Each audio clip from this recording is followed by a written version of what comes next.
আমি দেখতে পাচ্ছি যতটুকু বিশাল বড় মাঠ বিশাল হলেও আশিকে রাসূল অনেক বেশি এসেছেন। এজন্য আপনাদের একটু কষ্ট হচ্ছে।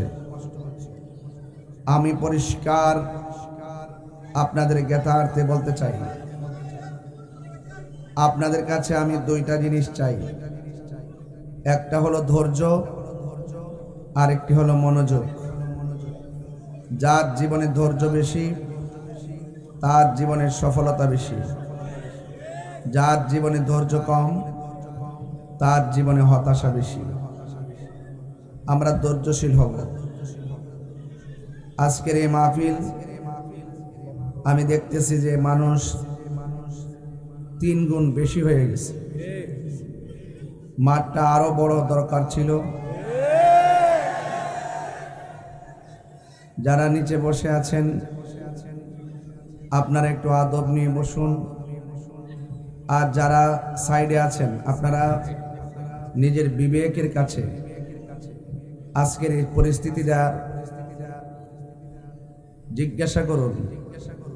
যেহেতু মানুষ বেশি হয়েছে, ধাক্কাধাক্কি করলে আমার ওয়াজে ব্যাঘাত ঘটবে। আমি যে নিয়ত করে এসেছিলাম কাঙ্ক্ষিত কথাও বলতে পারবো না, পাশাপাশি আমি একটু সময়ও দিতে পারবো না। এই জন্য আপনারা একটু যত ধৈর্যশীল হবেন আমি তত সুন্দর করে বলার চেষ্টা করব। আর যদি ধাক্কা থেকে হুড়াহুড়ি করেন তাহলে সুন্দর পরিবেশটা নষ্ট হবে। তো আপনারা যারা দাঁড়িয়ে আছেন, নিচে মনে হয় চাটাই নাও থাকতে পারে, তো যারা দাঁড়িয়ে আছেন দাঁড়িয়ে থাকুন। বাহিরে যারা আছেন ভিতরে আর আসার চেষ্টা করবেন না। আর পুলিশ প্রশাসন ভাইদেরকে বলবো, আল্লাহর ওয়াস্তে আপনারা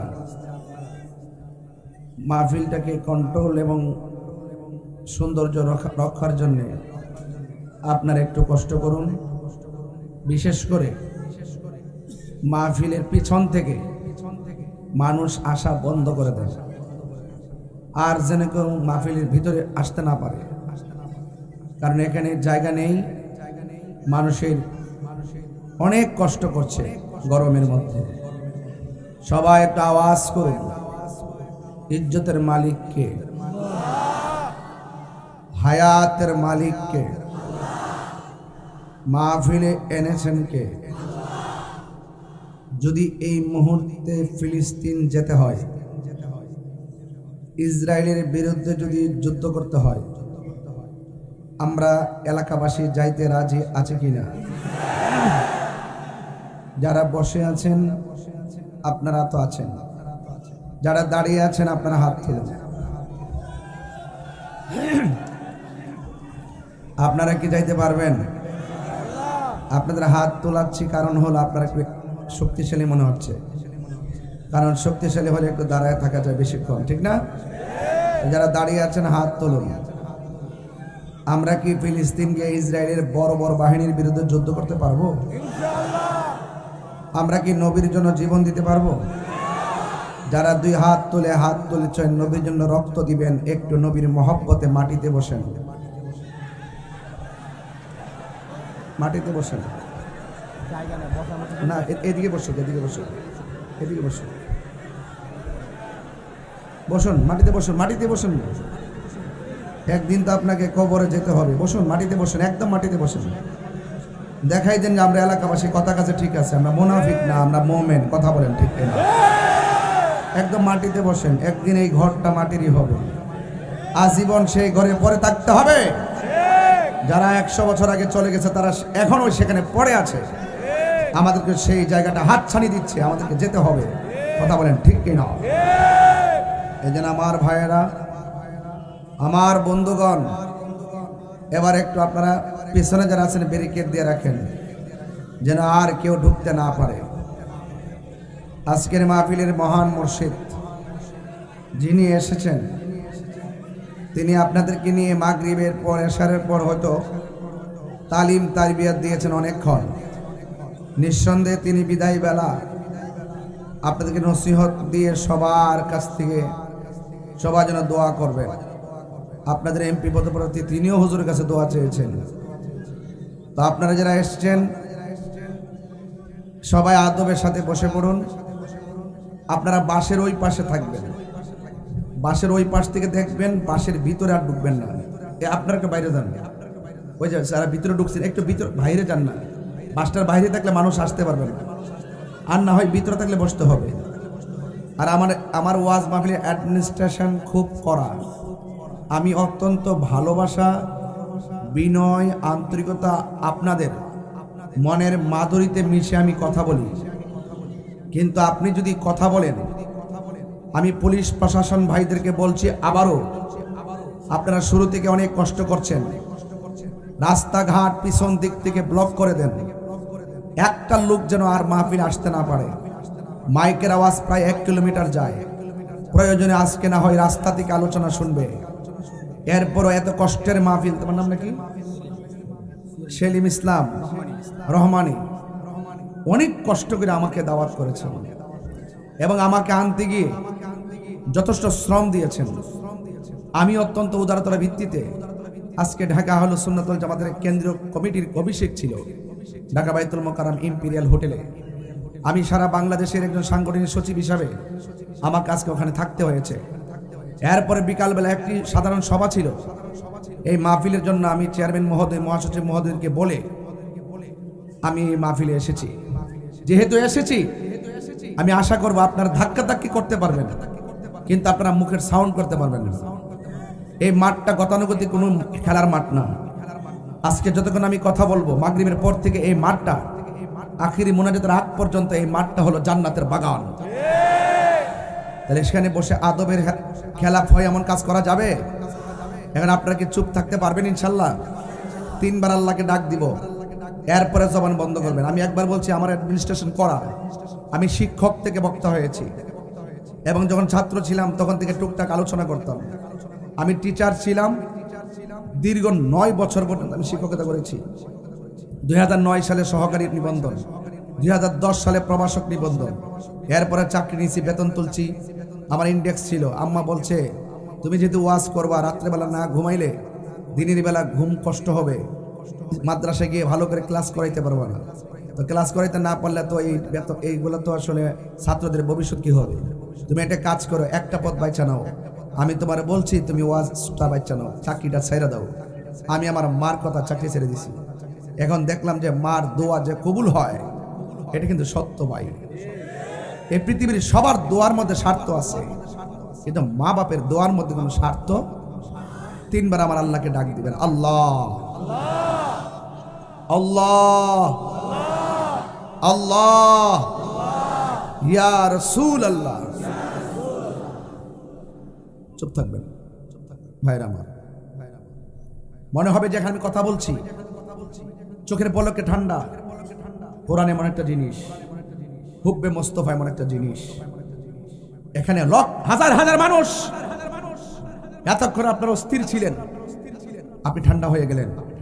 কারণ যেখানে আল্লাহর কালাম তেলাওয়াত করা হবে, আল্লাহকে স্মরণ করা হবে, ঈমানদারদের হৃদয় শুধুমাত্র শান্ত হয়ে যাবে,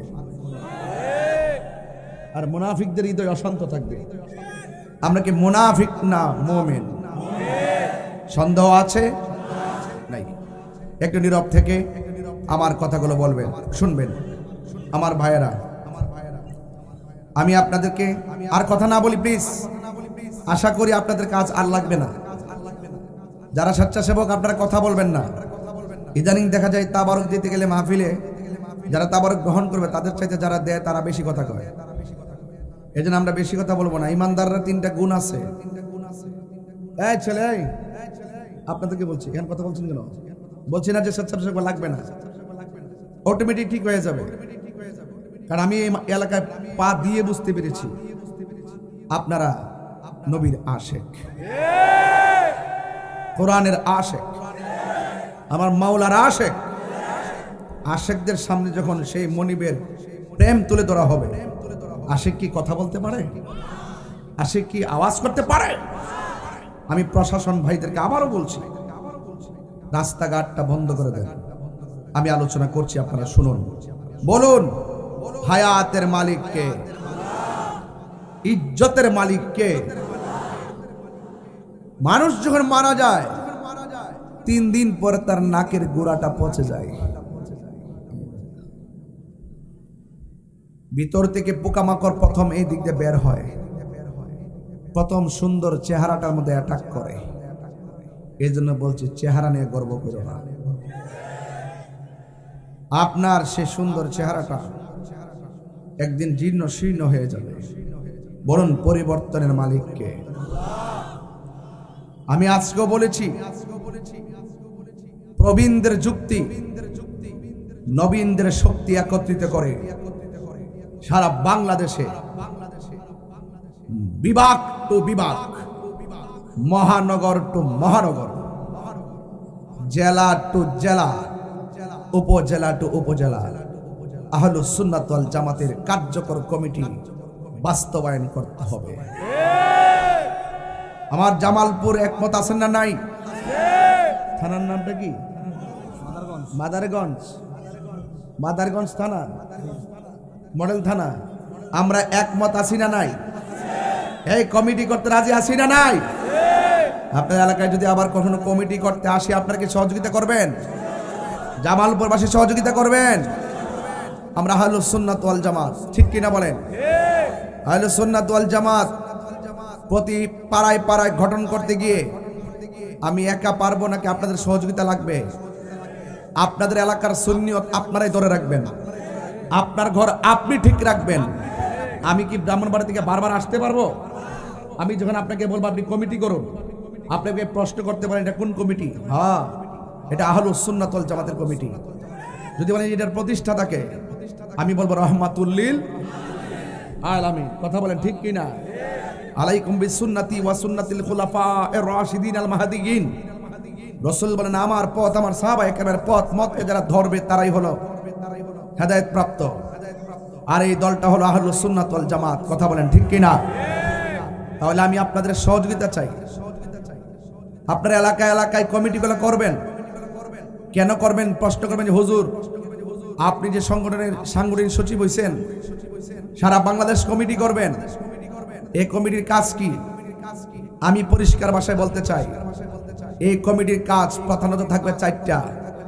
1 নম্বর, সেই কমিটির কর্মী আল্লাহর ইবাদত করবে। 2 নম্বর, সে জীবনের চাইতে আমার নবীকে বেশি ভালোবাসবে। 3 নম্বর, সে আউলিয়া কেরামের সোহবতে যাবে। 4 নম্বর, মা বাবার খেদমত করবে। এরপরের কাজ কি? আপনার ছেলে নেশা করবে না, আপনার ছেলে যেন হারাম পথে তাবিত হতে না হয়।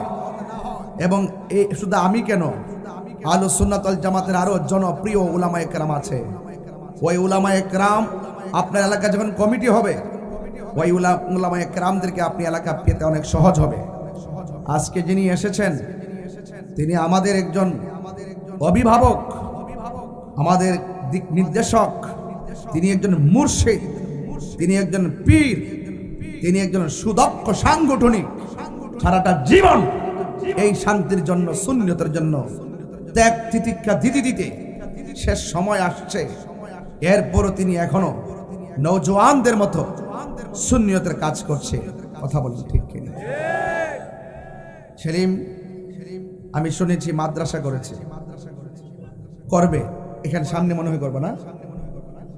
এই মাদ্রাসাটা যদি হয়, কবরস্থানের পাশে যদি হয়, এই ছাত্রগুলো কবর জিয়ারত করলে আপনার মনে কেমন লাগবে? আরে কথা বলেন না, কেমন লাগবে? একটা মাদ্রাসা এলাকায় দরকার আছে না? আমি ব্রাহ্মণবাড়ি থেকে আসছি, আমি কি 100 জন না 1 জন? সামনে কতজন?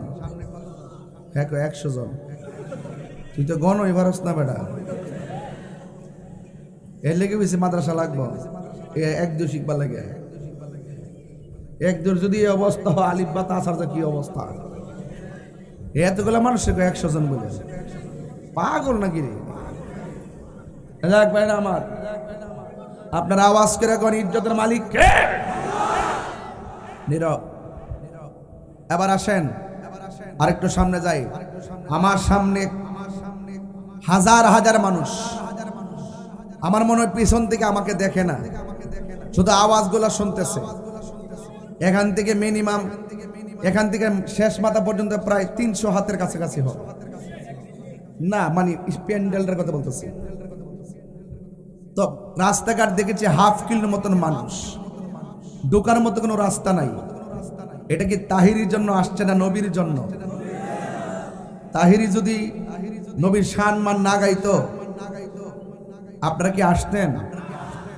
তা আপনার ইজ্জতের, আপনাদের হাতে পায়ে ধরে বলি, একদিন আমরা চলে যাব, একটা ইন্টারভিউ নিব আপনাদের। আওয়াজ করে বলুন, আমাদেরকে কবর দেওয়ার পর কোন জায়গাটা সবার আগে পৌঁছে যাবে? জোরে কন। 2 নম্বরে নখ, 2 নম্বর, 3 নম্বর মাথার চুল উঠে যাবে, 3 নম্বর মাথার চুল, 4 নম্বর আপনার চোখে অ্যাটাক করবে, 5 নম্বর আপনার পেট বিচ্ছিন্ন হয়ে যাবে, আস্তে আস্তে নরম হয়ে ফেটে যাবে। এরপরে 7 আপনার হাড্ডির সাথে যে গোশত লেগে আছে এগুলো হাড্ডি থেকে পৃথক হয়ে যাবে। 60 বছর পর্যন্ত আপনার হাড্ডিগুলো কবরে থাকবে।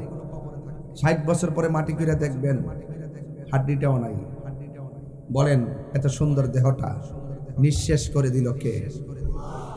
বানাইছিল কে? এই জন্য আমার ভাই, এই যে মাদ্রাসাটা হবে, আমি চাই যে আপনার এই মাদ্রাসা থেকে অন্তত 100 জন আলেম বের হোক, যেন সারা বিশ্ব গিয়ে এই খেদমত করতে পারে। কথা বলেন ঠিক কিনা? তো এই জন্য আমার আজকে কথা থাকবে যে আমরা যেহেতু চলে যাব, দুনিয়ায় যেহেতু থাকবো না, দুনিয়া থেকে যেহেতু চলেই যেতে হবে, আমাদের সকলকে আহলুস সুন্নাত ওয়াল জামাতের পতাকা তলে থাকতে হবে। কারণ এই দেশে একমাত্র শান্তিপ্রিয় দল আহলুস সুন্নাত ওয়াল জামাত। সুন্নিয়তের মধ্যে কোনো মারামারি, কাটাকাটি, রাহাজানি, খুন, গুম, সন্ত্রাসী কোনো কিছুই নেই। এর একমাত্র নবীর প্রেম বিলাই। কথা বলেন ঠিক কিনা বলেন? আমার বাবাজিরা, আর কথা বলা যাবে না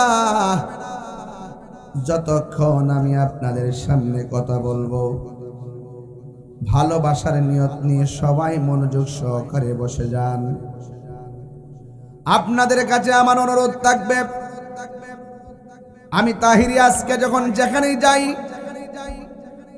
কক্সবাজার গেলাম হাজার হাজার মানুষ, উখিয়াতে গেলাম হাজার হাজার মানুষ, আজকে জামালপুর চলে আসলাম হাজার হাজার মানুষ, হাফ কিলোমিটার পর্যন্ত মানুষ আর গাড়ি, মানুষ ঢুকতে পারতেছে না।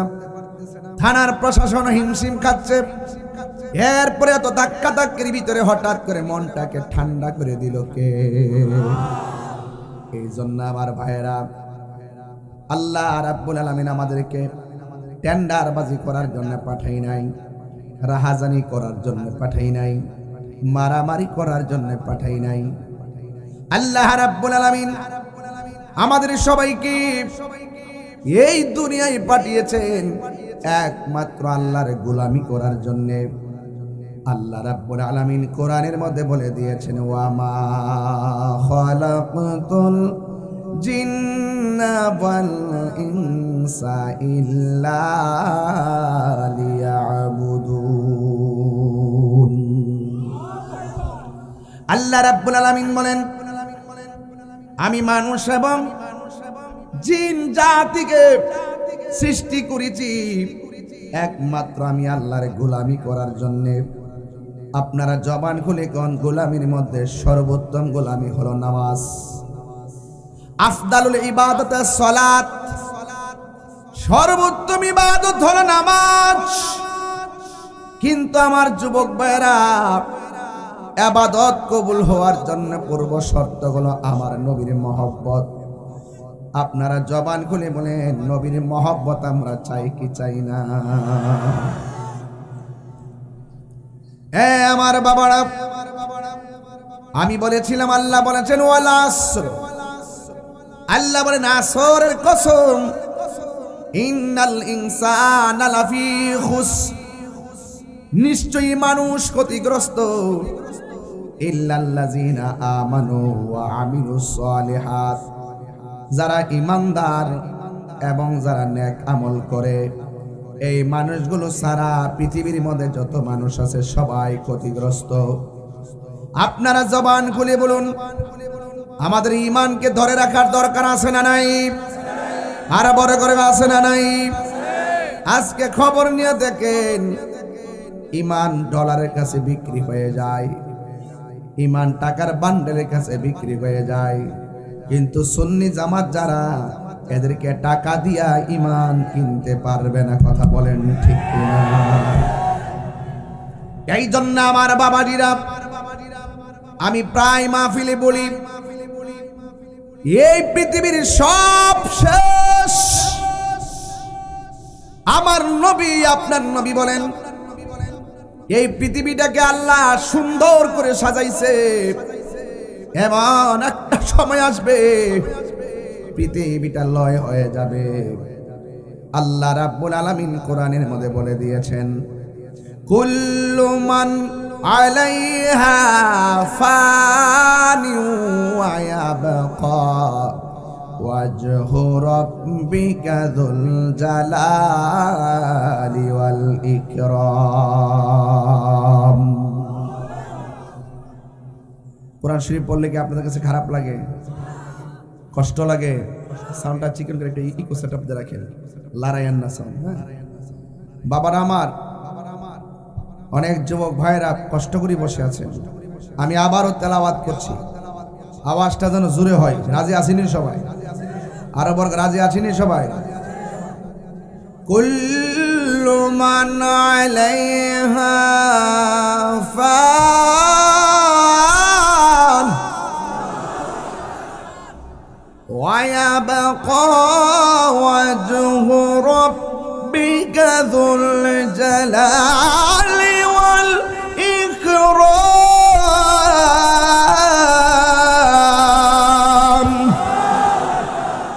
সব ধ্বংস করে দিবে কে?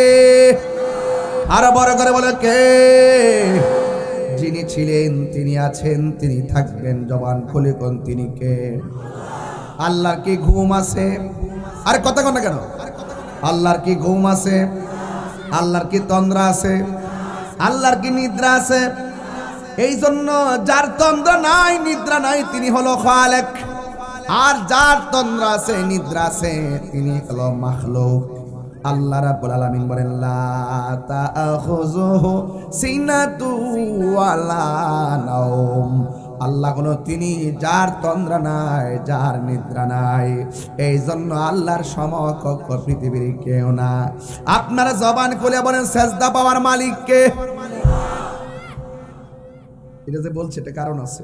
এই গেঞ্জি, এই গেঞ্জি, কি ফুলাফান আধা ঘন্টা বসে কোমর বেদনা করে, মোবাইল টিপতে টিপতে শেষ করে লিয়েছে। আল্লাহু আকবার বলেন না কেন? কি বলছিলাম? হ্যাঁ বুঝে নাই? এই যে সেজদা পাওয়ার মালিক কে? এতগুলা মানুষ আওয়াজ কি করে? ওরা কি কি খায়? পোল্ট্রি? এটা বড় করে কোন? সেজদা পাওয়ার মালিক। এখন আওয়াজটা কোথা থেকে আসলো? যে বানাইছে তারে ডাকবেন, তীব্রতা করেন। সেজদা পাওয়ার মালিক কে? আল্লাহ ছাড়া কারো কাছে মাথা নত করা যাবে? আমরা কি আল্লাহ ছাড়া কাউরে সেজদা করি? আল্লাহর সঙ্গে কাউরে শরীক করি?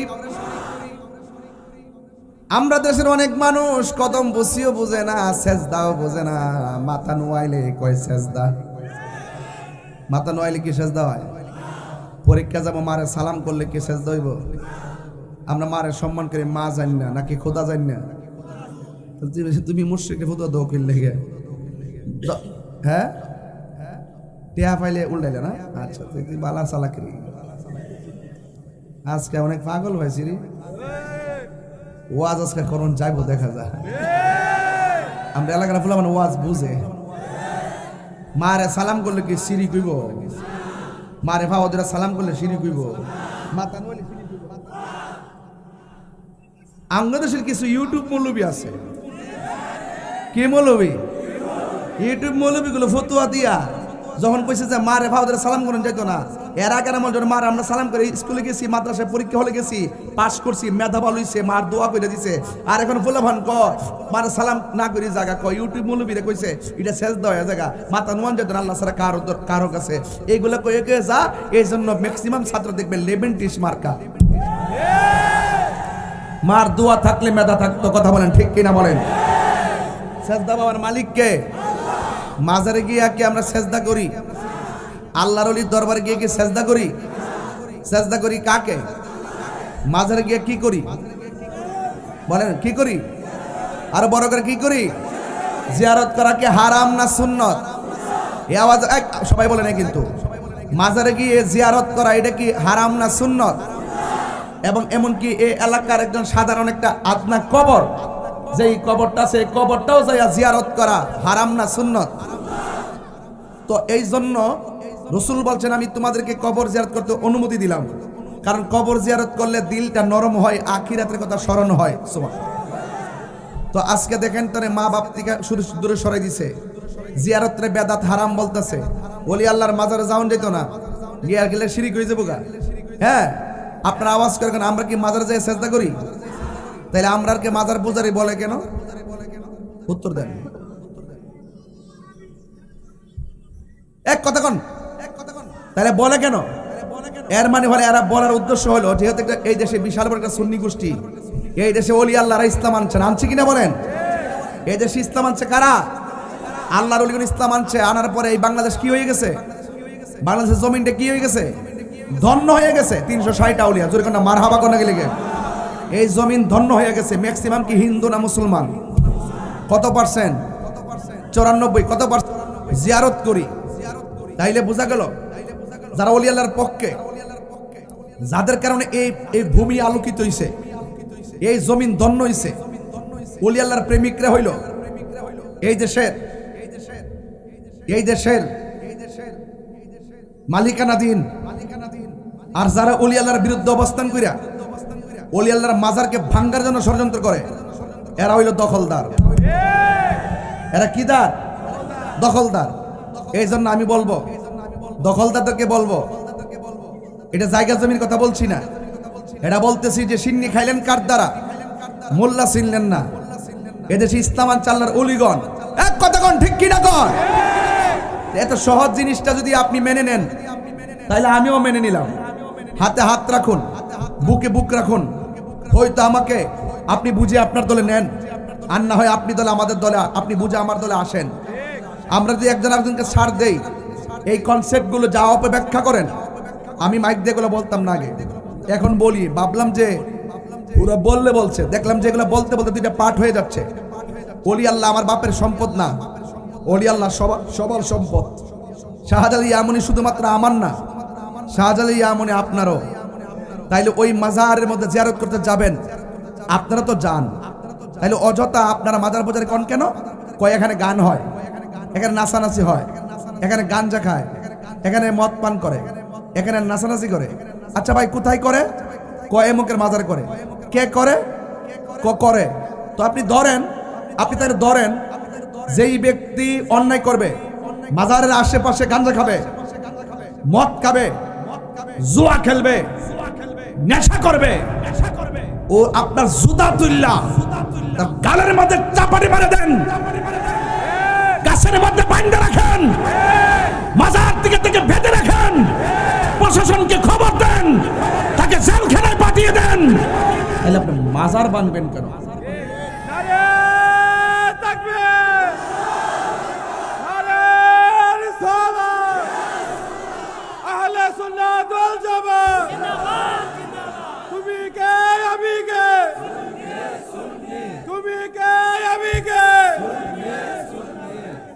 খুশি? আমার কথা কি বুঝতে পারছেন? তাইলে এটা ভালো সংস্কৃতি না। একটু শুনেন, আমি যে এখানে বসলাম, আল্লাহু আকবার কোন, আমি যেখানে বসলাম, আমি যদি অন্যায় করি, ধরেন আমি একটা ইভটিজিং করলাম, এই দেশের শাস্তি কি? 6 মাসের জেল। কথা কন না কেন? খুন করলে কি যাবজ্জীবন কিংবা ফাঁসি? যাবজ্জীবন আছে না নাই? আছে না নাই? যখন আপনি মরে যাবেন গে, বিচার কি আপনি করবেন না আল্লাহ করবো? আপনি 14 দিন পরে লাস্টারে তুই আগুনটা ফুললেন কেন? এটা ভালো সংস্কৃতি না। আমি আপনাকে আমি ওই কাউন্টার দিয়ে বক্তব্য দিচ্ছি না ভাই, এটা ভালো সংস্কৃতি না। এভাবে চললে তো দেশও চলবে না, জাতীয় তো চলবে না। একের পর এক আপনি একজনকে কবর থেকে 14 দিন পরে তুই আগুন ধরাই দিচ্ছেন, আরেকদিন দেখবেন আপনি যখন চলে যাবেন রাতের অন্ধকারে আপনার লাশ তুই আগুন ধরাই দিবে। এটা ভালো সংস্কৃতি না। একটা মানুষ বেঁচে থাকা অবস্থায় অন্যায় করলে বাপে বিচার করবে, মা বিচার করবে, সমাজের সর্দার বিচার করবে, দেশের প্রচলিত আইন বিচার করবে। Law is no respect to the person, so law is equal. আপনার আইন সবার জন্য সমান, বিচার হবেই হবে, আজ হোক কাল হোক। এরপর যদি আপনার সমাজে বিচার না করতে পারেন, কেউ যদি পলাতক থাকে, এটার বিচার একদিন অন্যায়ের হিসাব করবেন একজন। জবান খুলে কোন তিনি কে? এই জন্য কি কবর তালাশ তুলতে পারবেন? এই জন্য আমি বলছি ভাই, আপনি একটু আমার সাথে মিশেন, আমার সাথে শুধু বসেন, আপনি শুধু আমার কথাগুলো বোঝার চেষ্টা করেন। অনেকে বলছে হুজুর এখন দেশের পরিস্থিতি খারাপ, আপনি একটু ঠান্ডা হয়ে কথা কন। আমি বলছি তুমি 200-300 বছর বাজো হন, তুমি ঠান্ডা মাথা কথা কো। আরে বাড়া, ইমান নিয়ে বাঘের বাচ্চা, ইমান নিয়ে 2 দিন পর 4 দিয়ে মইরা যা, কবরে যাওয়ার পরে আমার আল্লাহ জান্নাতের গালিচা বিছাইয়ে দিবে। হাত তুলে বলেন ঠিক কিনা বলেন? কে বিছাই দিবে? এটা কি আমার কালাম? কার কালাম? শুধু এটা না ভাই, আমি আইছি আজকে, আর নাও আসতে পারে। বলেন হায়াতের মালিক কে? ইজ্জতের মালিক কে? তাহলে আমি কয়টা কনসেপ্ট ক্লিয়ার করলাম? 2টা। কয়টা? তাহলে সেজদা পাওয়ার মালিক। আমরা কাউরে সেজদা করি? হাতে সুমা দিলে কি সেজদা হইব? উস্তাদের পায়ে সুমা দিলে কি সেজদা হইব? মা বাবার পায়ে সুমা দিলে কি সেজদা হইব? সাহাবীরা বাবু কুবলাতুর রিজিলে ওয়াল ইয়াদে, সাহাবারা নবী পাকের কদম মোবারকে হাত মোবারকে চুমা দিতেন। হাত লাগানো মাকরু, চুমা দেওয়া সুন্নত। জোরে কোন সুবহানাল্লাহ।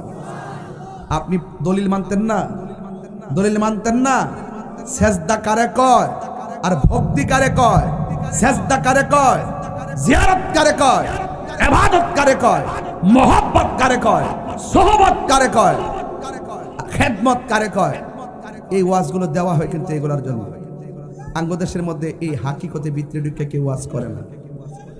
ওয়াজে উঠার পরে শুরু হয়ে যাবো তাফসিরে ইন্ডিয়া, তাফসিরে পাকিস্তান, মানে একদম পুরা মাঠটারে বানাইলেছি কি জানেননি? প্রতিহিংসার মাঠ বানাইলেছি। কেউ আমি যে ওয়াজ করতেছি, কেন জাতীয় পার্টির লোক আছে না? গণ অধিকার, এনসিপি, বিএনপি, আওয়ামী লীগ, ইসলামী front, Bangladesh Islamic front, Islamic front, supreme party আসেনি? আপনি যদি আপনার ব্যক্তিগত এজেন্ডায় কথা বলেন রাজনীতি নিয়ে, তাহলে অটোমেটিকলি কোরআনের প্রেমিকগুলো আপনার প্রতি একটা হিংসা তৈরি হবে না? এই জন্য এই মাঠটাকে সুন্দর রাখতে হবে। এখানে সব শ্রেণীর মানুষ আসে দিক, কিন্তু এটা মাফিয়ে দিক। আরে মসজিদে সকল দলের মানুষ একসঙ্গে যায় দিক, কিন্তু সব মুসল্লি। এই 2টা জায়গা ক্লিয়ার রাখবেন। আপনি যদি রাজনীতি করতে চান, ওই আর একটা মাঠ সাজাবেন। আলেমদেরকে বলছি, আর এমনি সমাজের প্রতিনিধি যারা, তারা স্টেজে এসে আপনার কাছে দোয়া চাইতে পারে। এটা দোয়া চাইতে পারে, তিনি সমাজে যেহেতু দায়িত্ব নেবেন, কাজ করবেন, আপনাদেরকে নিযুক্ত করবেন। কথা বলেন ঠিক কিনা? এজন্য আমার কথা, কেউ রাজনীতির গন্ধ খুঁজবেন না। আমি প্রশাসন বান্ধব মানুষ। এই সমাজে কেউ যদি গাঞ্জা খায়, সেদিন এক মাহফিলে গেছিলাম, জিজ্ঞাসা করছিলাম কে কে গাঞ্জা খান? একটা হুজুর আমি খাই। আমি গেলে এদিকে হুজুর আমি আজকে তওবা করলাম, আর খাইতাম না। আপনার সমাজে কেউ যদি খায় গোপনে, আমার পুলিশ ভাই কো ওই আর অনেক তো দেখি না কইও দাঁড়ান না একটু সবাই, এই যে আমার প্রশাসন বসা আছে এখানে, আসসালামু আলাইকুম, আছে কি না? এদের কাছে গোপনে যায় বলে দিবেন, স্যার আমার বাড়ি এই ফুলাটা গাঞ্জার সঙ্গে, নেশার সঙ্গে সম্পৃক্ত। নেশাকুর সমাজের আশীর্বাদ না অভিশাপ? আরে কথা কই না রে, আশীর্বাদ না অভিশাপ? এগুলোই মাহফিল মূলত। কবরে যাইলে সব শেষ হয়ে যাবে। স্যার বসেন। এজন্য আওয়াজ করে কন, আমরা সঠিকভাবে আল্লাহর ইবাদত কইরা, নবীর মহব্বত কইরা কবরে যাইতে চাই কি চাই না? আর বড় করে চাই কি চাই না? আমার সাথে সবাই বলতে পারবেন নি? গজল বলতে পারেন আপনারা? এলাকাতে কি শান চলে নাকি? আরে কি কয় চলে নাকি? একটা গাইব না, আজকে 3টা গাইব। কারা কারা শুনবেন না হাত তোলেন।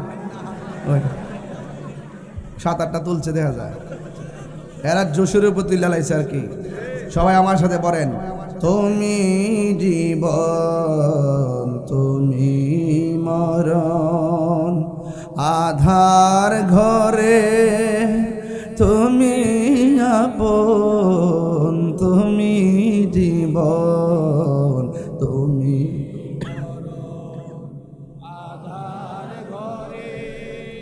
তুমি আপন, তুমি মোদের পাড়ের তরি, তুমি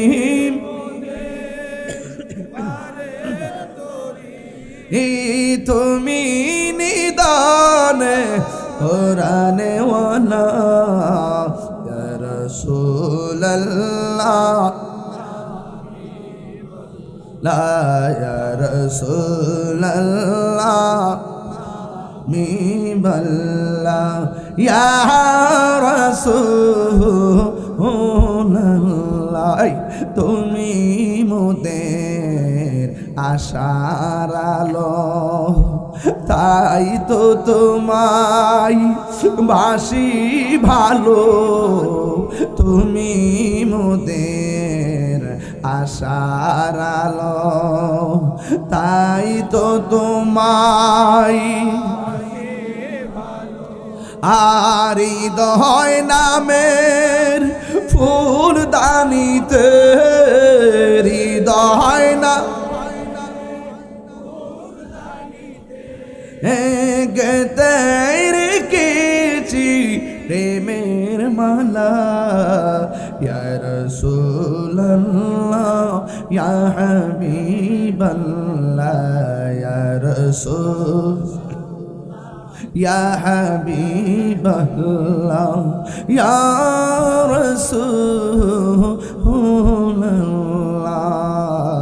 ইয়া রাসূলুল্লাহ বল্লাহ, ইয়া রাসূলুল্লাহ। একটা জবান বন্ধ রাখবেন না, মোহব্বতে মায়ার সুরে বলুন সুবহানাল্লাহ। আমার আল্লাহ বলেন ইজাস সামাউ ফাতারাত, এমন একটা সময় আসবে রে আসমানটা ছিদ্র হয়ে যাবে, আসমানটা ফেটে যাবে। আল্লাহু আকবার কোনা গেলে আসমানটা বানাইছে কে? একটা আসমান বানাইছে আমার আল্লাহ লোহা দিয়া, আরেকটা আসমান বানাইছে আমার আল্লাহ পাথর দিয়া, আরেকটা আসমান বানাইছে আমার আল্লাহ স্বর্ণ দিয়া। আমার আল্লাহ এক একটা পাথর দিয়া দিয়া আমার আল্লাহ 7টা আসমান বানাইছে। একটা আসমান থেকে আরেকটা আসমানে যাইতে 500 বছরের রাস্তা। বন্ধুরে বন্ধুরে ও বাবা, একটা প্যান্ডেল সাজাইবো, অনেকগুলা বাঁশের ব্যবহার লাগাইলো, অনেকগুলো বাঁশ ছোট একটা পর্দা টানাইতে যাইয়া অনেকগুলা বাঁশ দিয়া ঠেকা দিল। অথচ আমাদের মাথার উপরে আসমান, আসমানটা এত ভারী কিন্তু কোনো খুঁটি আসেনি। আর জোরে গন্না খুঁটি আসেনি। খুঁটি সারা 7টা স্তরের আসমান বানাইছে কে? আল্লাযী خلق 7 سماوات طباقا, আল্লাহ হলো তিনি যিনি আসমানটারে 7টা স্তরে বানাইলো। কিন্তু আমার আল্লাহ একটা খুঁটির ব্যবহার করে নাই। আপনারা জবান খুলে বলেন এই খুঁটিবিহীন আসমানটা বানাইলো কে? আমার আল্লাহ এত সুন্দর আসমানটা বানাইলো। এই আকাশের মধ্যে চাঁদ আছে না নাই? আরো জোরে কোন আছে না নাই? ওই খুঁটিহীন নীলাকাশ ভুবন মাঝে তুমি কুদরতি ইশারায় রেখেছ। ও গো আল্লাহ শুকর তোমার, আমাকে যে মুসলিম করেছ। ও গো আল্লাহ শুকর তোমার, আমাকে যে মুসলিম করেছ। খুশি না বেজার? হায়রে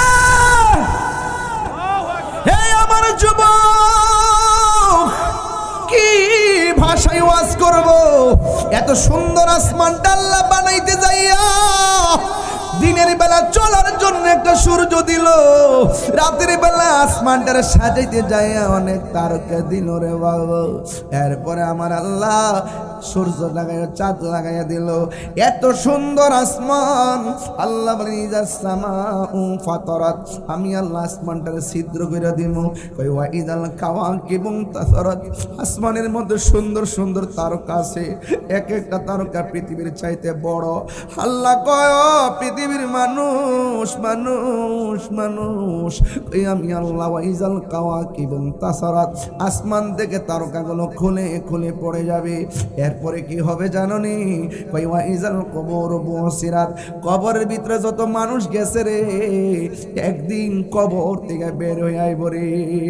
গায়ের মধ্যে কোনো জামা থাকবো না, পায়ের মধ্যে কোনো জুতা থাকবো না, থাকবো না। হাইরে আমি পুরা ওয়াজের ভিতরে ঢুকে গেলাম, কথা বললে ওয়াজ কেটে দিব। একটা কথা বলি, কবরটারে সামনে বসাইয়া আমার আল্লাহ কি কই শুনেন না? কই ওয়া ইজাল কবর বুসিরাত, এরপরে কি কই জানেননি? কই ওয়া ইজাল বিহার ফুজিরাত। আপনাদের এলাকায় নদী আছে না নাই? এই এলাকা কোন নদীর তীরে অবস্থিত? আর জোরে কোন নদী? পদ্মা, মেঘনা, যমুনার তীরে কত ঢেউ চলে, কি যে না তো ফিরে। পদ্মা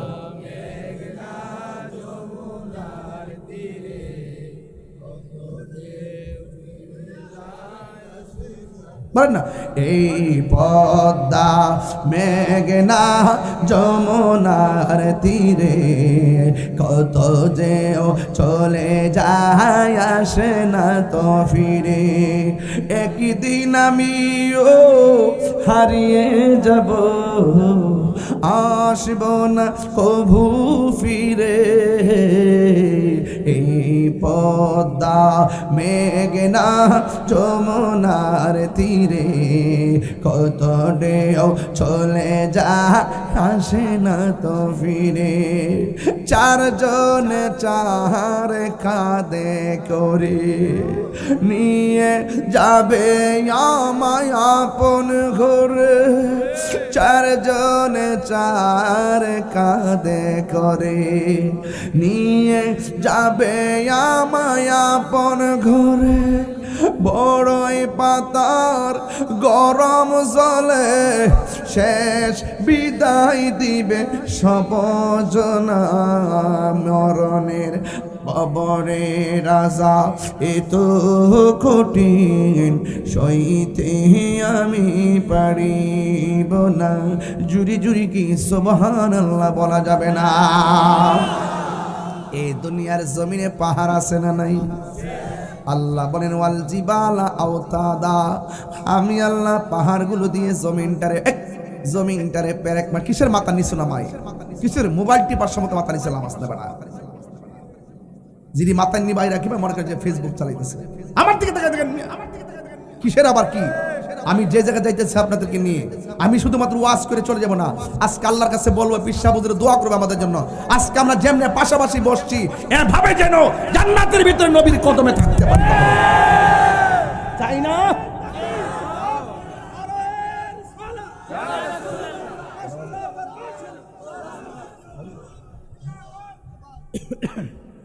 কি কষ্ট হচ্ছে আপনাদের? গভীর মনোযোগ। আসমান থেকে তারকাগুলো পড়ে যাবে। আমি বলেছিলাম এলাকাটা যমুনা নদীর তীরে অবস্থিত। আমার মনে এলাকার মধ্যে পাহাড় আসেনি, নাই। এই পাহাড়গুলো আমার আল্লাহ কেন বানাইছে জানেননি রে? এই পাহাড়গুলো আমার আল্লাহ পেরেক হিসেবে বানাইছে। পাহাড় না থাকলে দুনিয়ার জমিনটা অশান্ত থাকতো। যেমন করে টিনের ঘরের চালের মধ্যে কাঠ লাগায় স্ক্রুপ মারে, বাতাসে যেন উড়াইয়া নিতে না পারে। আমার আল্লাহ পেরেক মারছে পাহাড় দিয়া, জমিন যেন না নড়াচড়া করে।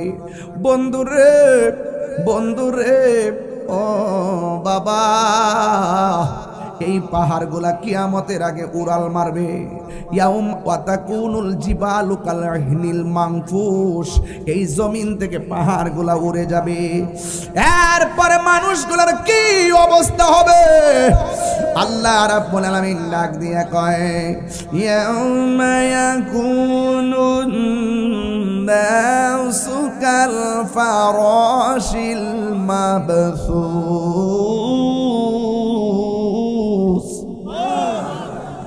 আল্লাহ রাব্বুল আলামিন বলেন, যখন পাহাড়গুলো উড়ে যাবে, শান্ত জমিন অশান্ত হইয়া মানুষগুলা কীট পতঙ্গের মতন উড়তে থাকবে, তখন জমিনটা কেমন হবে জানেন? আল্লাহ কয়, ইযা জুলজিলাতিল আরদু জিলজালাহা, এই জমিনটা তখন কাঁপতে শুরু করবে। ওয়া আখরাজাতিল আরদু আসফালাহা, জমিনের নিচে তেলের খনি আছে না নাই?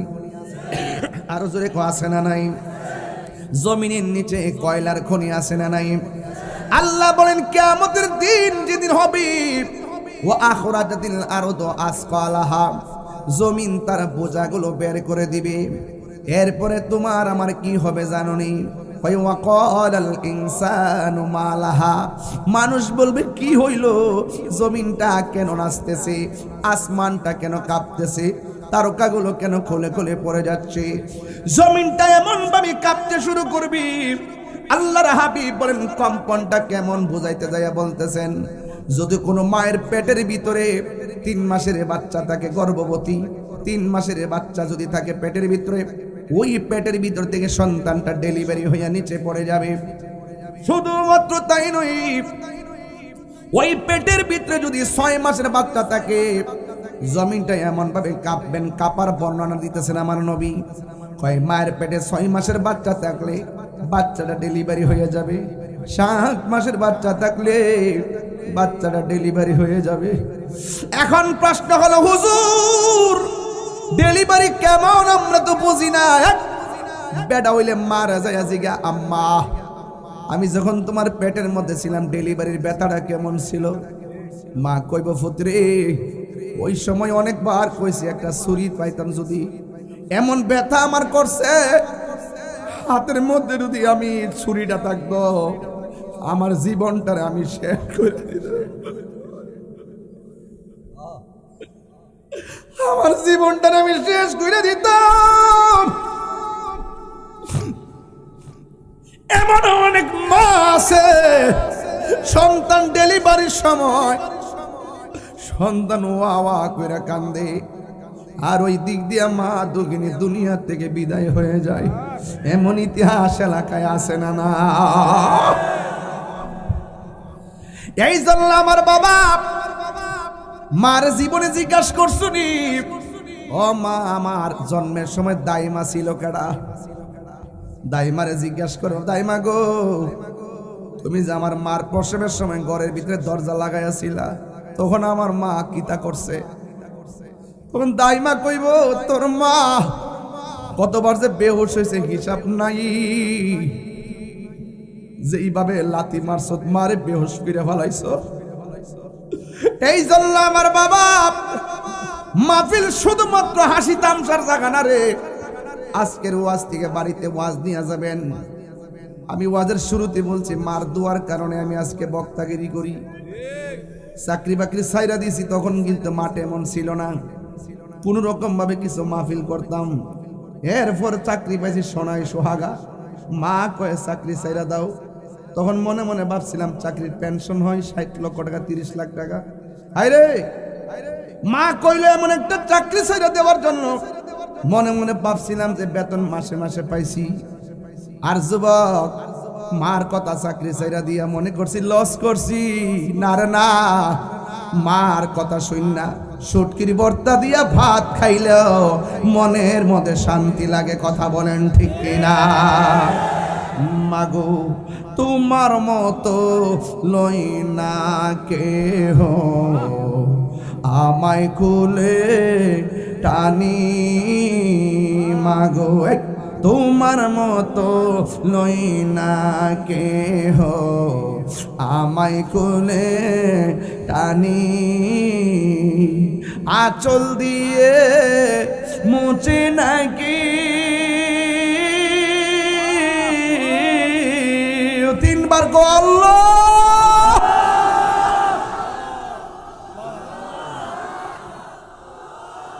ও আল্লাহ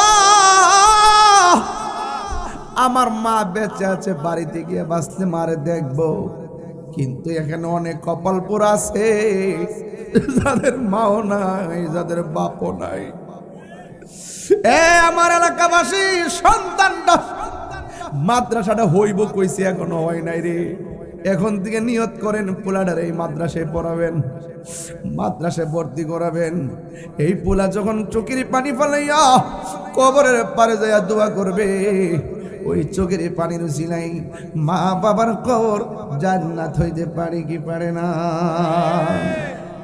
আমি কেমন করে দেব মাটি তোমারি কবরে মা তুমি আমার আগে যেও না গো মরে কন্যা মা তুমি আমার আগে যেও না গো মরে যখন রাত্রি নিজুম নেই চোখে ঘুম এই ছেলে কাঁদস কেন কান্দস কা মার জন্য কান্দ এই যে পোলায় কান্দতেছে এই ছেলে কান্দতেছে কান্দস কেন মার লাগে মায়া লাগতেছে থাকতে দাঁতের মর্ম বুঝতেন না মাটা কবর গেলে দেখবেন বড় মাছের মাথাটা লইলো মাছটা খাইতেছি আমার আম্মার থাকতে খাওয়াইলাম না রে আরে গোস্তের টুকরাটা লইলে মারে খাওয়াইলাম না রে ব্যাংকের টাকার বান্ডেলটা গম থেকে লাগাই রে মারে জানাইছি না রে আগে যদি মারে বান্ডেলটা হাতে দিতাম মা তো একটা টাকা খরচ করতো না বরং আমার ঘরে টাকাটা রাইখা আমার আরামে ঘুম পাড়াইতো আর সারা রাত মা চোর ডাকাতের হাত থেকে বাড়ি পাহারা দিত কথা বলেন ঠিক কিনা কথা কোন ঠিক কিনা বলেন এই মার শত্রু মনে করবেন না শত্রু মনে করবেন না শত্রু মনে করলে জীবন শেষ হয়ে যাবে জীবন বরবাদ হয়ে যাবে জীবন ধ্বংস হয়ে যাবে ইহকাল হারাইবা পরকাল হারাইবা কথা বলেন ঠিক কিনা অনুরোধ করে বলি পায়ে হাত রেখে বলি আমার কথা কি খারাপ লাগতেছে আপনাদের এই বেটা আমি আপনাকে বলছি আমি আপনাদেরকে বলছি আপনারা আবার কি শুনুন আবার তাকায় বলছি মা বাপরে কষ্ট দিয়া এই মাহফিলে আইসা তাহির ওয়াজ শুনবেন বাড়ি থেকে মারে কষ্ট দিবেন তোর মতো বিয়াদব দরকার নাই এটা আমার কথা না আমি তোমার চাইতে পারি না আমি তোমাকে আমার দরবারে রাখতে পোলা করবা খাওয়াইতে পারি না এটা রাব্বি ফি রিদাল ওয়ালিদাইন ওয়া সাকাতুর রাব্বি ফি সাকাতিল ওয়ালিদাইন মা বাবা রাজি আল্লাহ রাজি সন্তুষ্টি আল্লাহ সন্তুষ্টি কথা কোন ঠিক না বেঠে এইজন্য আমি অনুরোধ করে বলবো ভাই হাত টাকা বলবো মা বাবার খেদমতের পক্ষে কারা কারা আছেন হাত তুলে দেখা আরে তাকবীর আরে রিসালাত আহলে সুন্নাত ওয়াল জামাত জিন্দাবাদ জিন্দাবাদ আহলে সুন্নাত ওয়াল জামাত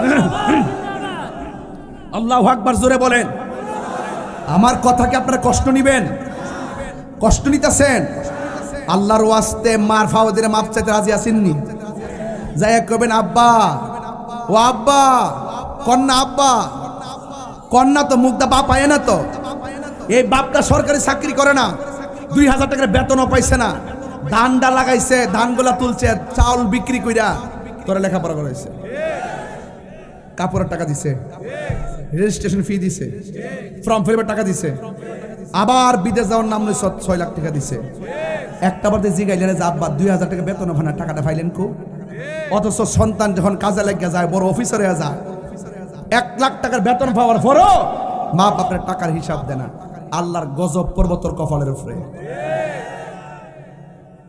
মা বাপরে কষ্ট দিয়া মুড়ি দিয়ে কইবা আব্বা আব্বা, তোমার মতন মুড়িদ আমার এই মুর্শিদ কেবলার দরকার নাই। ওয়াজ ভাল লাগলে লাগবো, আর যেই ফিসাব কইবা মা বাপের খেদমত লাগতো না, আমি তোর সব, উনি পিসাব না। আজকে যিনি আসছেন এখানে, উনি রিয়াজতের সবক দেয়, এবাদতের সবক দেয়, মহব্বতের সবক দেয়, খেদমতের সবক দেয়, জিয়ারতের সবক দেয়। তাইলে এটা পরিপূর্ণ জীবন বিধান। কথা বলেন ঠিক কিনা ঠিক?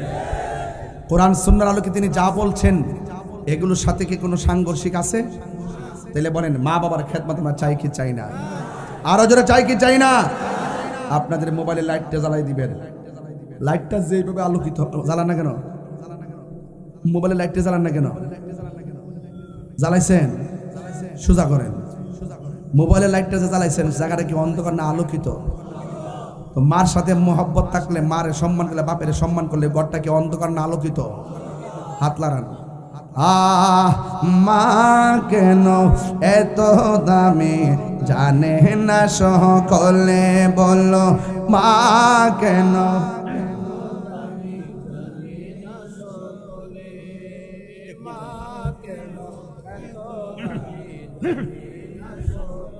আপনাদের কণ্ঠ শুনে মনে হয় গতটা পারেন কম।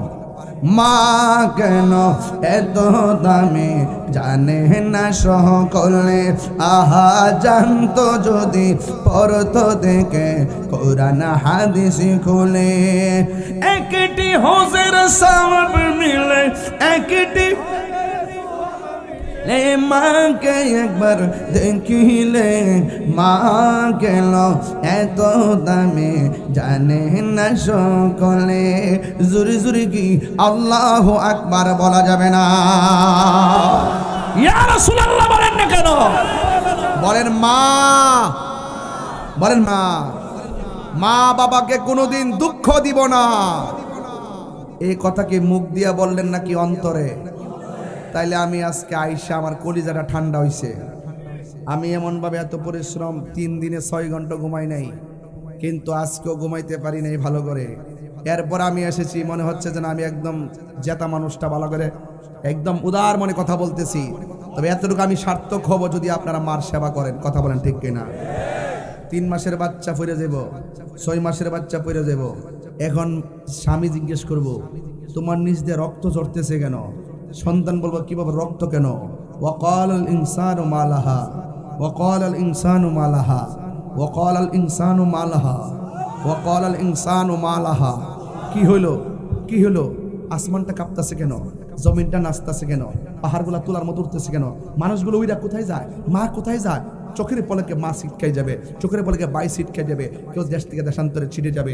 একটাই আওয়াজ, সব শেষ। কুল্লু মান আলাইহা ফান। এমন ভাবে পৃথিবী শেষ হবে। ইসরাফিল আলাইহিস সালাম একটা সিংহা ফু দিয়া বসে রইছে। এখন বলবেন হুজুর এমন একটা তাণ্ডব কি সবাই দেখবো? মুমিনও দেখবো, কাফেরও দেখবো, মুনাফিকও দেখবো? রাসূল বলেন না, কিয়ামতের তাণ্ডব লীলা যখন শুরু হবে, শুরু হওয়ার সাথে সাথেই একটা হাওয়া ইমানদারের বগলের নিচে রাখবে। এই আওয়াজ হবে না, জোরে করে সুবহানাল্লাহ। গ্রামের নাম কি?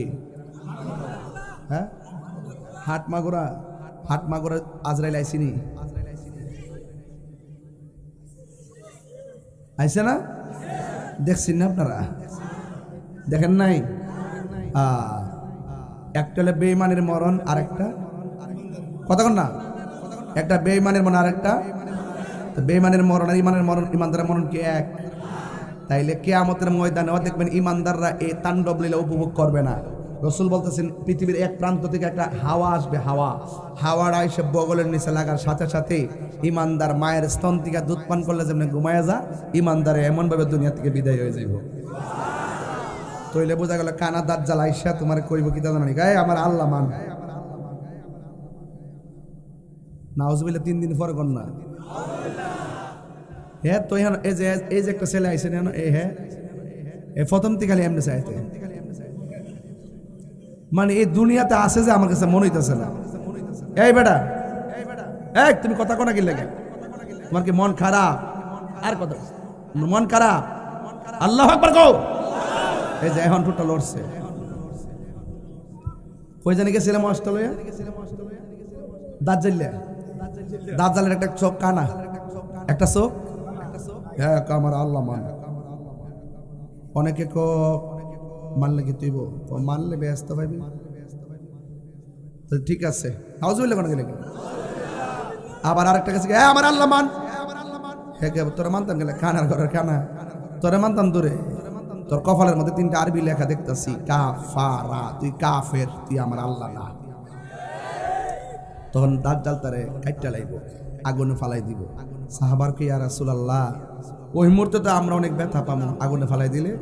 আমার নবী বলে না, দাজ্জালটা যখন আল্লাহ মানতা না, তখন তোমার শক্তিটা ইমানের শক্তি, ইমানদারের হেফাজত করার দায়িত্ব আল্লাহ। আল্লাহু ওয়ালিউল্লাযিনা আমানু ইখরিজুহুম মিনাজ যুলুমাতি ইলান নূর। না, তোমাকে কিছু হবে না, সে ফালাবে আগুনে, আমার আল্লাহ বাগান বানাই দিবে। 3 বার কোন সুবহানাল্লাহ, সুবহানাল্লাহ, সুবহানাল্লাহ। কি আগুন দে ফুলের বাগান বানাইবার ইতিহাস আসেনি? ইব্রাহিম নবীর আগুন ফুলের বাগান হইছেনি? পশম কি আগুনে পুড়ছে? পুড়ছে? তাইলে বোঝা গেল প্রেমিকের জিম্মাদারিত্ব কার? বাস। এরপরে একের পর এক যখন পৃথিবীটা কিয়ামত হয়ে যাবে, কয়টা বছর যেন এমন থাকে রে, একদম নীরব হয়ে যাবে। রাসূল বলতেছেন ইহশারুন নাস ইয়াউমাল কিয়ামা, কিয়ামতের দিন মানুষ একত্রিত হবে এমন একটা জমিনে, যেই জমিনের মাটিগুলো হবে পুরা মাটি। জোরে কোন কি মাটি? আর পা থাকবে খালি। আমরা বলি তামার মাটি, একদম গরম মাটি। মাথার 8 বিঘা উপরে থাকবে সূর্য, আর মাথার গামগুলা নিচে পড়বে। কাহারো হাঁটু পানি, কাহারো গিরা পানি, কাহারো গলা পানি, কাহারো বুক পানি। দেহের ভিতর থেকে চামড়াগুলো উঠে যাবে, হাড্ডি থেকে গোশতগুলো উড়ে যাবে। সবার জবানে থাকবে একটা স্লোগান, নাফসি। এক কথা কন, নাফসি। আর ইয়া নাফসি, আর আবার ইয়া নাফসি। একদম মানুষ। আয়েশা সিদ্দিকা বলেন, আমি নবীকে বলতে শুনেছি, রাসূল বলতেছেন হাসরের মাঠে মানুষ একত্রিত হবে হুফাতান উরাতান, তাদের কোনো গায়ে কাপড় থাকবে না, আওরত থাকবে না, একেবারে উলঙ্গ অবস্থায় মাঠে যাবে, পায়ের মধ্যে জুতা থাকবে না। এই বেড়া, দুনিয়াতে একটু ক্ষমতা টং টং করো, বুঝবা হাসর মাঠে উঠলে এমপি মন্ত্রী আলয়। তুমি দাঁড়াও, পাঞ্জাবি দাঁড়া দাঁড়া দাঁড়া, উঠ উঠ উঠ। নামাজ পড়নি? মাঝে মাঝে ফরজ না? আচ্ছা আচ্ছা, আসতে মাঝে মাঝে। তুমি গত জুমার নামাজ পড়ছো? কবুল হয়েছে কিনা জানো নি? কথা কোনা? ফজরের নামাজ কবুল হয়েছে কিনা জানো নি? তো সারা জীবন যে ইবাদত করি, কবুল হইলে কিনা গ্যারান্টি কার্ড আমার কাছে আছে? আরে কথা কোন না আছে? তাহলে হাসর মাঠে যখন আপনি উঠবেন, সর্বপ্রথম আল্লাহ নামাজের হিসাব নিব। বসো, এই নামাজ আমাদের দরকার আছে না নাই? আরে বড় করে কেন আছে না নাই? আঙ্গদেশে কয়েক প্রকারের নামাজই আছে। পরীক্ষাটা যখন আজ্ঞা নামাজ পড়ে, পরীক্ষাটা যখন শেষ হয়ে যায় আর নামাজ পড়ে না। আবার যখন রেজাল্টের সময় তখন আবার নামাজ পড়ে। যখন রেজাল্টটা পাস করে লাগে, আল্লাহ হাবিবি কাম টু কক্সবাজার। কথা কোন ঠিক না বেটি? এমন এমন মুসল্লি আছে না নাই? আল্লাহ সার দিছে কিন্তু ছাইরা দিত না। যাই সিটিং বাজি করো, আল্লাহ সার দিবে না। কথা কোন ঠিক কিনা? একদিন মাটির ভিতরে হবে গরে মন আমার, কেন বান্ধ দালান ঘর রে মন আমার, কেন বান্ধ দালান। একটু সবাই মিল্লা বলে আমি খুশি লাগবো আর কি। আমি কি আইসি থেকে আপনার বেজার হয়েছেন নাকি? তা যতক্ষণ ওয়াজ করতেছি একটা কথাকে ফালাইন না কথা কইছি, ও মাঝে মাঝে হাসাই দিক কে, এটা না করে আমি ওয়াজ করতে পারি। ফুলাফানের যখন একটু অলস হয়ে যায় একটু চাঙ্গা করি আর কি। কিন্তু এটার যদি মনে করেন যে এটা হাসাই বসে গেছে, ওয়াজ করছে না, তইলে খুদার গজব তোর মাথার উপর পড়বো বাবা। নবীর ওয়াজ কি হুদ দিও? প্রেমের দাম আছে না নাই? ফুলাফান সাবধানে কথা কয় না। আর মুরব্বী আব্বার আপনারা ঠিক আছে, ফুলাফানটি ইউটিউবে খুব জ্বালা যন্ত্রণা করে আমার।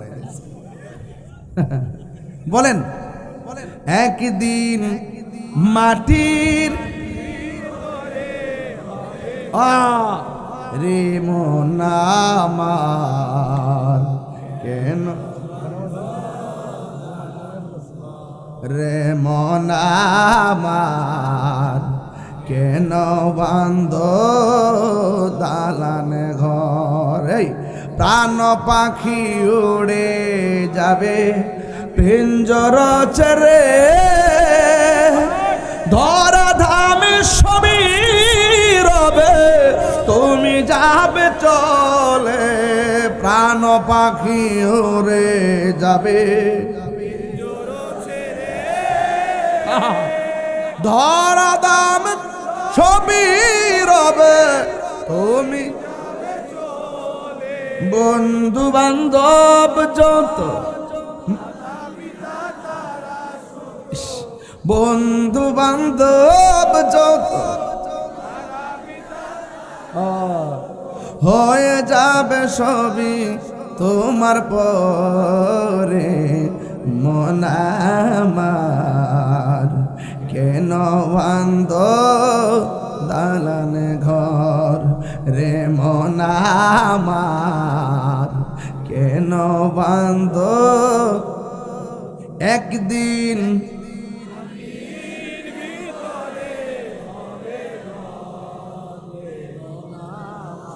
আহা পরের জায়গা পরের জমিন, আমি তো সেই ঘরের মালিক। আপনার মানে একটু কষ্ট হইতেছে বলছেন না বাজান, আমি তো এলাকাতে এই গ্রামে নতুন আইছি তো, আমি তুই এক করস না আমি একটা এটা আরেকটা কি আসছে আমার নরম পয়সা হতে বেড়া তাই রে কি নরম বেড়া রে এমনি রং ধরা দিক রে কি জিনিস এটা অনুভূত চার পয়সা না বাবা। একমাত্র এই বাংলাদেশের ভিতরে আহলুস সুন্নাত ওয়াল জামাত হলো হক পন্থীওয়ালা, লাল চক্ষুকে ভয় করে কথা বলে না, সার্বভৌমত্ব সুরক্ষায় আর ধর্মের সুরক্ষায় ওরা বীরের ভাষায় কথা বলে। কথা বলেন ঠিক কিনা বলেন? দেশ নিয়ে কোনো ষড়যন্ত্র হলে আমরা যেমন বরদাস্ত করব না, এই ধর্ম নিয়ে ধর্মান্ধতা ছড়ানোকে আমরা পছন্দ করব না। কথা বলেন ঠিক কিনা বলেন? আমার ভাইরা দেখছেন তো এখন আওয়াজটা কি? মারহাবা জোরে গো। এই জন্য বলছি পরের জায়গা পরের জমিন,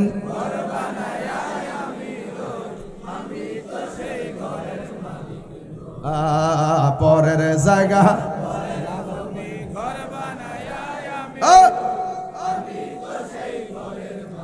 ঘরখানা যার জমিদারি, আমি পাই না তাহার হুকুম জারি, সে ঘরখানা যার আমি পাই না তাহার হুকুম জারি, আমি পাই না জমিদারের দেখা, মনের দুঃখ কারে কই আমি। পরের জায়গা পরের জমিন,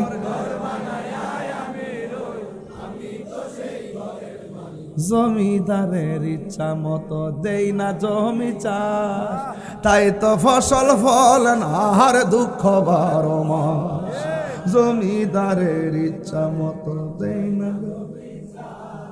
তাই তো ফসল ফল না আর দুঃখ 12 মাস। আমি খাজনা পাতি সবই দিলাম, আমি তো তবু জমিন আমার হইছে নিলাম, আমি খাজনা পাতি তবু জমিন আমার হইছে নিলাম, আমি চলি যে তার মন জোগাইয়া, আমি চলি যে তার মন জোগাইয়া, দাখিলা মিল্লা না সই আমি তো সে পরের জায়গা পরের জমিন, আমি তো সেই ঘরের মালিক নয়। ঠিক কিনা রে বাবা? গায়ে কাফর থাকবো নি?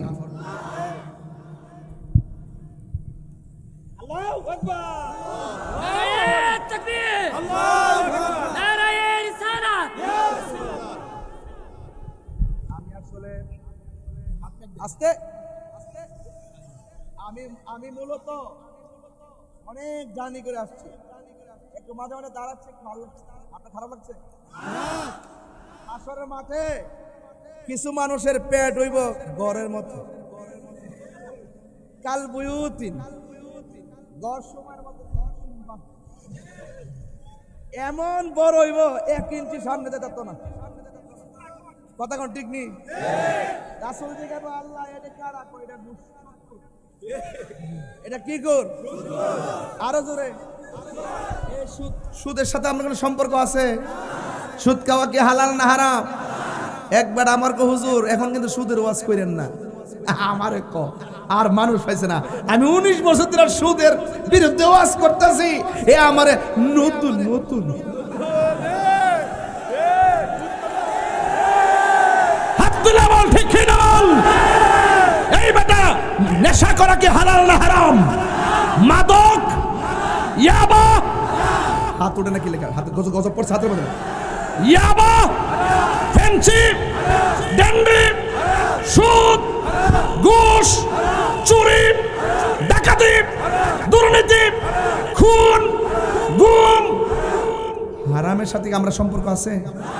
আর যারা আছে, এটা কি মোল্লার ফতোয়া নাকি আল্লাহর ফতোয়া?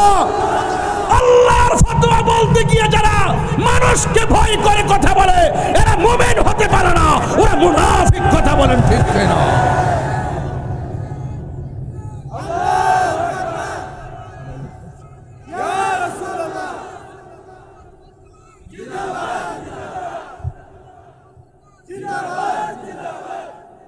সুদ খাবেন, ঘুষ খাবেন, নেশা করবেন, বাবা কি চলবো? অনেক ফলে আমার মাগরিবের আগে ইয়াবার ট্যাবলেট খাইছ, খায় একটা চকলেট মুখে দিয়েছ, এগুলা কিন্তু আল্লাহ দেখছে।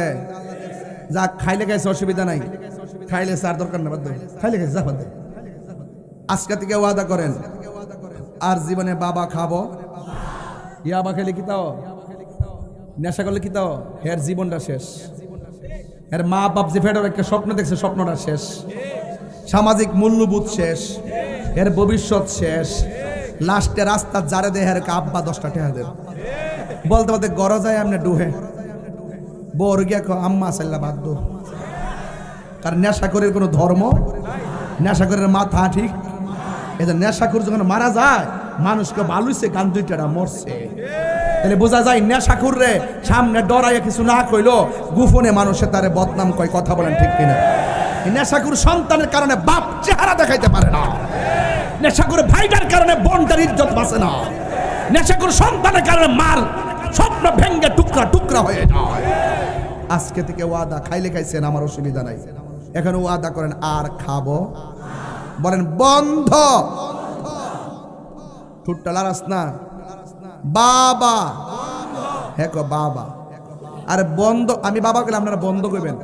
বাবা, এটা নিয়ে আওয়াজ বন্ধ। বাবা, ইয়াবা, ফ্যান্সি, গাঞ্জা, সুদ, ঘুষ, চুরি, ডাকাতি, খুন, গুম, মব ভায়োলেন্স। এটা ইংলিশ কইছি নাকি? মব ভায়োলেন্স মানে হুট করে বাজারে পাইছে দইরা 5 মিলে হারে মাইরালা। এগুলো কিন্তু বাংলাদেশে বেশি চলতেছে। প্রকাশ্যে বলবান ছুরি দিয়ে দিয়ে মারি লিতেছে, মানুষ চাইছে, ছবি তুলতেছে। এইরকম বাংলাদেশ আমরা আশা করি। প্রতিশোধের রাজনীতি আমরা চাই না। কেউ যদি অন্যায় করে থাকে, আপনি তাকে অন্যায়কারী বলেন, কিন্তু আপনি যদি এটি শুরু করেন তাইলে বোঝা গেল যে ডাল মে কুচ, তাইলে ঘুরে ঘুরে এক করতে বালা অন্যায় ভাই, ভালো করে সাজান দেশটারে। এগুলো করেন না, এগুলো করা ভালো না। আল্লাহ কবুল করুক, আমিন কোন। বাবা যেন 12টা বাজে গেছে, আর কি করবো? আরো ওয়াজ হইব? আমি তো ঠেল্লা ওয়াজ করছি, এরপর আরো কইতাম। আপনার এলাকায় কি বেশি ওয়াজ শুনে? আমি যে আঙ্গিকে কথা বলছি, আঙ্গিকে কথা ভালো লাগতেছে? তাহলে যে কথাগুলো আপনার খারাপ লাগে, যদি কথাটা যদি শরীয়তের বাইরে যায় আপনার মাইন্ডেন না। আর যে কথাগুলো ভালো বলছি, এটা যদি শরীয়তের ভিতরে থাকে তাহলে মানতে আপত্তি আছে? তাহলে হাসর মাঠে বলেন কোন ইবাদতের হিসাব নিবে? কন্যাকে লেগা। আর ফ্যাটটা বড় হইব কার? ফ্যাটের ভিতরে কিতা থাকবো?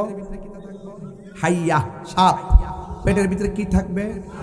সাপগুলা কি জঙ্গলের সাপ না, যতগুলা টাকা খাইছে সবটি টাকারে সাপে পরিণত কইরা চুবুল দেওয়াবে।